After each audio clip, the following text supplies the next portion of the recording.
Hello everyone, it's Julie from sproutsandstems.com here, and today's video is going to be about air layering for beginners, a very basic tutorial. So before I get into that, please take 2 seconds to subscribe to my channel so that you don't miss any new planting content from me. Any plants or resources that I mention in any of my videos can be found at the link in the video description. It's a page on my website where I keep everything. And also in the video description are links to my Patreon or YouTube membership for exclusive planty content and to get houseplant help. And now I'll get into the video. I took this footage a while back, so I kind of have just like random video clips and then I'll like talk over it, but just a little starter info before the tutorial. So air layering is basically when you're growing roots on the plant. It's a method of propagation.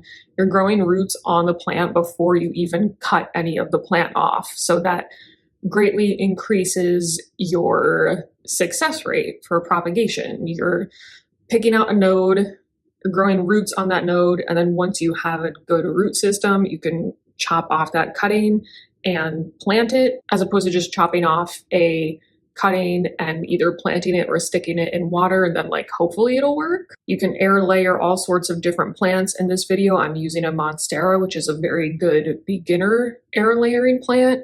An extra step you can do is to cut a notch below the node to kind of jumpstart the root growing process.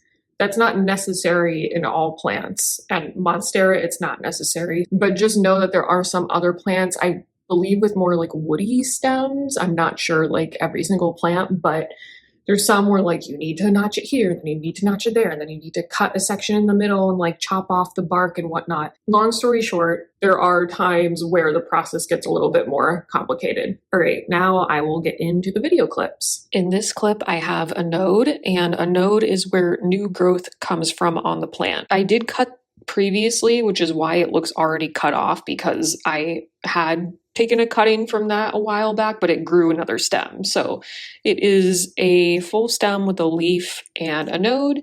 And the node has an aerial root, which isn't necessary, but definitely helpful. I am cutting off the aerial root, so just a little nub is left. This is also where I mentioned you can make a little cut underneath the node. Like I said, I'm not doing that in this case. Now I'm taking some damp sphagnum moss, wet the sphagnum moss, and then wring it out all the way so that it's just lightly damp and not dripping or anything. You want to use plastic wrap or a cut open plastic bag to kind of cradle the moss around that node, wrap it all up. Off camera, I'm just tying that tight on both ends just to kind of like seal off the bag of sphagnum moss around the stem. Make sure to keep the sphagnum moss damp. Leave a little space just so you could pour water in, but you don't want to leave too much of an opening so that it dries out too quickly.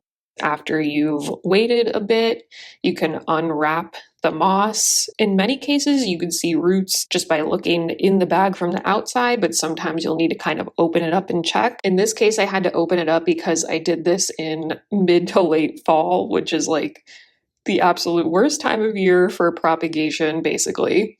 But when has that ever stopped me? So I checked a few weeks later and I did have a few teeny tiny roots growing. If this was during the growing season, probably would have had a lot more, but the air layering worked nonetheless. You want to wait till the roots are a couple of inches long. These are way too small to like take the cutting off of the plant at this point, but this just gives you the general idea of how air layering works. When your roots are big enough, you can cut off the cutting just below that node / all the roots that have grown on that node, and then you can pot up your rooted cutting with its beautiful fresh new root system into your desired pot. So that's air layering 101 for beginners. It seems complicated at first, but the basic principle is pretty simple. I definitely recommend you try it sometime. Maybe wait till the growing season. You might have better luck then. Thanks so much for watching, everyone, and I'll see you guys next time.